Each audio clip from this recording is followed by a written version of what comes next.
നിങ്ങളുടെ ഇഷ്ട പരമ്പരകൾ എക്സ്ക്ലൂസീവായി സൺ നെക്സ്റ്റ് ആപ്പിലൂടെ തികച്ചും ഫ്രീ ആയി ഇപ്പോഴേ ആപ്പ് ഡൗൺലോഡ് ചെയ്യൂ.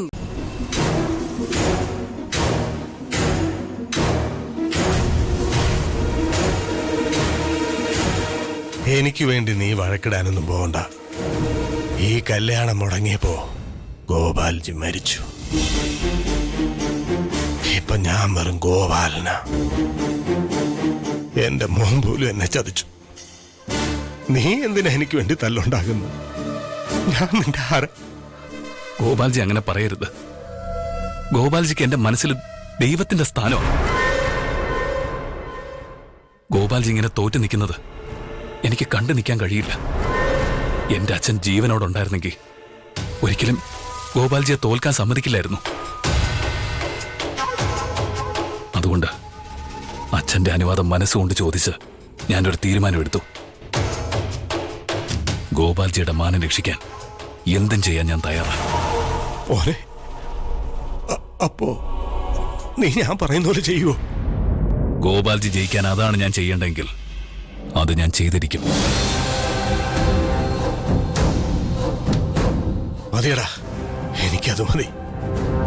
നീ ഒരുത്തം കൂടെ നിന്നാ മതി. ഈ ലോകത്തെ ഞാൻ എതിർത്ത് തോപ്പിക്കും. നിങ്ങൾ എന്തൊക്കെയായി സംസാരിക്കുന്നത്? മഞ്ജുമോളുടെ കാര്യം പറ. അത് തന്നെയാ ഞങ്ങൾ സംസാരിച്ചത്. മഞ്ജുവിന്റെ കല്യാണം നടക്കും.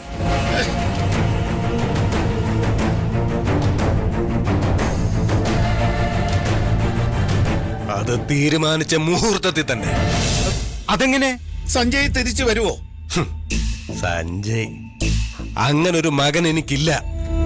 അവൻ മരിച്ചു എന്ന് ഞാൻ കരുതിക്കോളാം. സഞ്ജയ് വരാതെ പിന്നെ എങ്ങനെ കല്യാണം നടക്കും? നടക്കും. മഞ്ജുവിന്റെ കഴുത്തിൽ ഗിരി താലി കെട്ടും.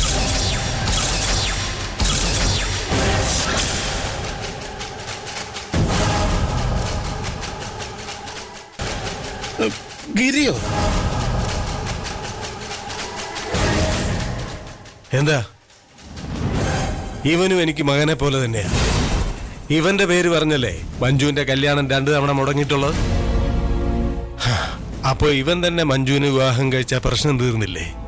ആർക്കൊരു ചീത്ത പേരും ഉണ്ടാവത്തില്ല. അതിന് ഗിരിക്ക് പോലീസുകാരെ വെറുപ്പല്ലേ? കാക്കിയിട്ടവരെ കാണുമ്പോ മരിച്ചുപോയ അവന്റെ അച്ഛനെ ഓർമ്മ വരുന്നല്ലേ അവൻ പറയാറ്. അങ്ങനെ ഒരാൾക്ക് ഒരു പോലീസുകാരിയെ ഭാര്യയായിട്ട് സ്വീകരിക്കാൻ പറ്റുമോ? അതൊക്കെ അവനെ കൊണ്ട് പറ്റും. ഇനി ഗിരിയും മുഹൂർത്താവുമ്പോഴത്തേക്കും മുങ്ങുന്ന എനിക്ക് സംശയം. അതുകൊണ്ട് ഗിരി തന്നെ പറയട്ടെ, അവനൊരു പോലീസുകാരിയെ കിട്ടുന്നതിൽ വിരോധമില്ലാന്ന്.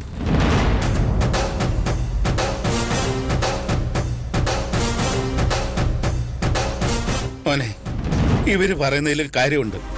മോനെ ഗിരി, നീ പറ, മഞ്ജുവിനെ കല്യാണം കഴിക്കാൻ നിനക്ക് സമ്മതമാണോ?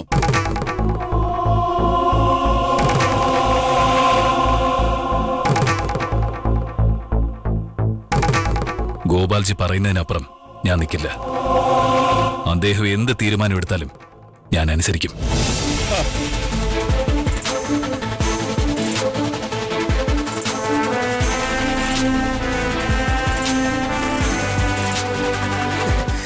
ഇതൊരു നല്ല തീരുമാനമാണെന്നാ എനിക്ക് തോന്നുന്നത്. പക്ഷെ സഞ്ജയ്ക്ക് പകരം ഗിരി എന്ന് പറയുമ്പോ എന്താ കുഴപ്പം? സഞ്ജയുടെ അത്രയൊന്നും അല്ലെങ്കിലും ഗിരിയും നല്ല നിലയിൽ തന്നെ ജീവിക്കുന്നത്. പിന്നെ സഞ്ജയനെ പോലെ അച്ഛന്റെ ചെലവിലൊന്നും അല്ല അവൻ ജീവിക്കുന്നത്. സ്വന്തമായിട്ട് അധ്വാനിച്ച് കഷ്ടപ്പെട്ട് തന്നെ അവൻ കുടുംബം നോക്കുന്നത്.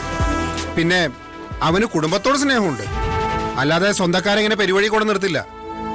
ഗിരി സഞ്ജയനെ പോലെയൊന്നും അല്ല, നല്ല നട്ടലുള്ളവരാണോ? അല്ല ഗോപാൽജി? അതെ അതെ.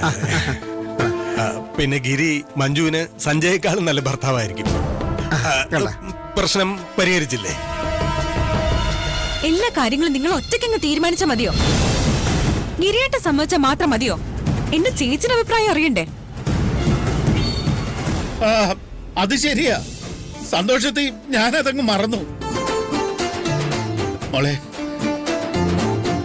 മോള് ചെന്ന് മഞ്ജുവിനോട് അഭിപ്രായം ചോദിക്കേ.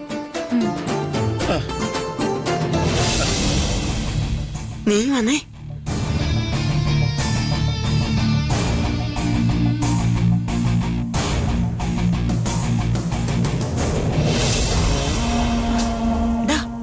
എന്തൊക്കെ ഇവിടെ നടക്കുന്നത്? കല്യാണത്തിന്റെ ചെക്കനെ ഒളിച്ചോടുക, ഒരുത്തനെ കാണിച്ച് വേറൊരുത്തനെ കെട്ടിക്കുക. മഞ്ജുവിന്റെ കാര്യമല്ലേ, ഇങ്ങനെയൊക്കെ ഓരോന്നുണ്ടായില്ലെങ്കിലേ അത്ഭുതമുള്ളൂ. ശരിയാ, അവളെ പോലെ ഭാഗ്യം കെട്ട ഒരുത്തിയെ ഞാൻ എന്റെ ജീവിതത്തിൽ കണ്ടിട്ടില്ല. അവൾ ആ വീട്ടിൽ നിന്ന് ഇറങ്ങിപ്പോയാ നിന്റെ ഭാഗ്യാണ് മോനെ. പക്ഷെ അത് നടക്കുമെന്ന് എനിക്ക് തോന്നണില്ല. ഗിരിയായിട്ടുള്ള കല്യാണത്തിന് അവൾ സമ്മതിക്കണ്ടേ? അവൾക്ക് പണ്ട് മുതൽ ഗിരിയെ പേടിയാ.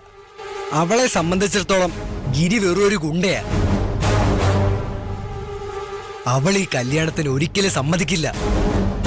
സമ്മതിപ്പിക്കണം. മഞ്ജു ഗിരിയുമായിട്ടുള്ള കല്യാണത്തിന് സമ്മതിക്കണം. അതെന്റെ ആവശ്യമാണ്. നിങ്ങൾ മഞ്ജുവിനെ പറഞ്ഞ് മനസ്സിലാക്കിപ്പിക്കുകയോ നിർബന്ധിക്കുകയോ ഭീഷണിപ്പെടുത്തുകയോ എന്തു വേണം ചെയ്തു. പക്ഷെ അവള് സമ്മതിച്ചേ പറ്റൂ. അവള് സമ്മതിച്ചില്ലെങ്കിൽ എന്റെ കയ്യിൽ നിന്ന് വാങ്ങിയ കാശ് ഞാൻ തിരിച്ചു വാങ്ങിക്കും. അങ്ങനെ ഞങ്ങളെ ഭീഷണിപ്പെടുത്താനൊന്നും നോക്കണ്ട. നിയമപരമായി കാശ് തിരിച്ചു വാങ്ങാൻ നിങ്ങൾക്ക് ഒരു അധികാരവും ഇല്ല. നിയമപരമായി തന്നെ കാശ് വാങ്ങാൻ ഇഷ്ടം പോലെ വഴികളുണ്ട്. അതിനെക്കുറിച്ച് നിനക്കത്ര വിവരമില്ലാത്തതുകൊണ്ടാ. പക്ഷേ ഞാൻ പൊതുവെ കാശ് വാങ്ങാൻ കോടതി പോയി സമയം കളയാറില്ല. അതിനെനിക്ക് വേറെ വഴികളുണ്ട്.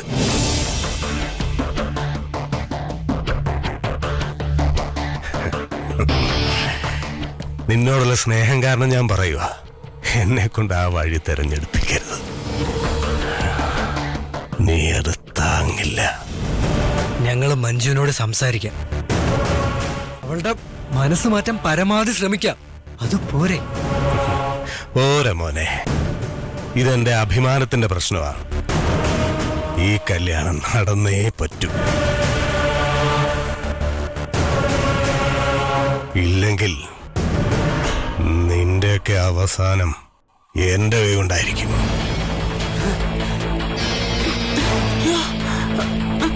എന്നാ പോയി പറഞ്ഞ പണി ചെയ്തോ.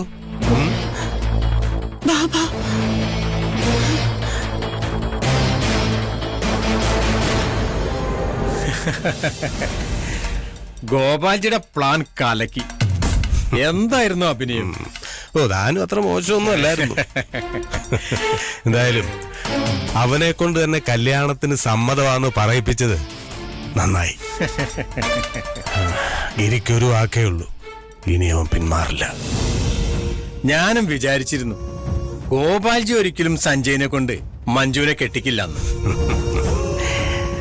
മാധവന്റെ മോളെ ഞാൻ എന്റെ വീട്ടിൽ കയറ്റുവോ? താൻ ഒരിക്കൽ എന്നോട് ചോദിച്ചില്ലേ, എലിയെ കൊല്ലാൻ ഇല്ലം ചുടുവോന്ന്? മഞ്ജു എന്ന എലിയെ കൊല്ലാൻ ഞാൻ ഇല്ലം ചുടാൻ തീരുമാനിച്ചു. അത് എന്റെ ഇല്ലമല്ല, അവന്റെ ഇല്ലം, ഗിരിയുടെ ഇല്ലം.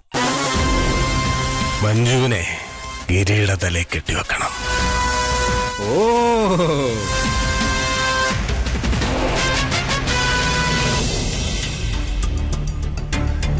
എന്തെങ്കിലും ഒന്ന് പറ മഞ്ജു. എന്റെ ജീവിതം വെച്ച് നിങ്ങൾ എല്ലാരും കൂടി തമാശ കളിക്കുവാണോ? ഗിരിയെ പോലെ ഒരു ഗുണ്ടയെ കല്യാണം കഴിക്കാൻ ഞാൻ സമ്മതിക്കുന്ന നിങ്ങളൊക്കെ എങ്ങനെ വിചാരിച്ചു? ഇപ്പോഴത്തെ അവസ്ഥയില് കുടുംബത്തിന്റെ മാനം രക്ഷിക്കാനായിട്ട് ഇതല്ലാതെ മറ്റൊരു വഴിയുണ്ടെന്ന് എനിക്ക് തോന്നുന്നില്ല. ഇത് നിന്നെ മാത്രം ബാധിക്കുന്ന വിഷയമല്ല. ഇന്ന് കല്യാണം നടന്നില്ലെങ്കിൽ നാട്ടുകാരുടെ മുമ്പിൽ നമ്മുടെ കുടുംബത്തിന്റെ മാനം പോവും. ജീവിച്ചിരിക്കുമ്പോ ആരുടെ മുമ്പിലും തോറ്റുകൊടുക്കാത്ത മാധവേട്ടൻ നീ കാരണം തോൽക്കും. ഗിരിയെ കല്യാണം കഴിക്കാൻ നീ എന്തിനാ ഇത്രയും മടിക്കുന്നേ? അവൻ നിന്റെ കാമുകരല്ലേ?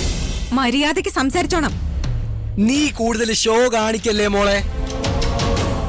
നിനക്ക് ഗിരിയെ ഇവിടെ കല്യാണം കഴിക്കുന്നതിൽ ഒരു പ്രശ്നവും ഇല്ലാന്ന് എനിക്കറിയാം. അങ്ങനെ ഉണ്ടായിരുന്നെങ്കിൽ നീ അവിടെ വെച്ച് ഗോപാൽജിയുടെ മുഖത്ത് നോക്കി പറഞ്ഞേനെ. ഗിരിയേട്ടൻ നല്ലൊരു മനുഷ്യനാണെന്ന് എനിക്ക് തോന്നിയിട്ടുണ്ട് എന്ന് കരുതി ചേച്ചി അയാളെ കല്യാണം കഴിക്കണമെന്നൊന്നും ഞാൻ പറയില്ല. അതൊക്കെ ചേച്ചിയുടെ ഇഷ്ടമാ. മഞ്ജു, നീ ഒരു കാര്യം മനസ്സിലാക്കിക്കോ. ഈ കല്യാണം കൂടെ മുടങ്ങിക്കഴിഞ്ഞാ നിനക്ക് നാട്ടിൽ നല്ല ചീത്തപ്പേരാവും. പിന്നെ ഇതിനേക്കാൾ നല്ലൊരു ആലോചന നിനക്ക് കിട്ടാൻ പോകുന്നില്ല.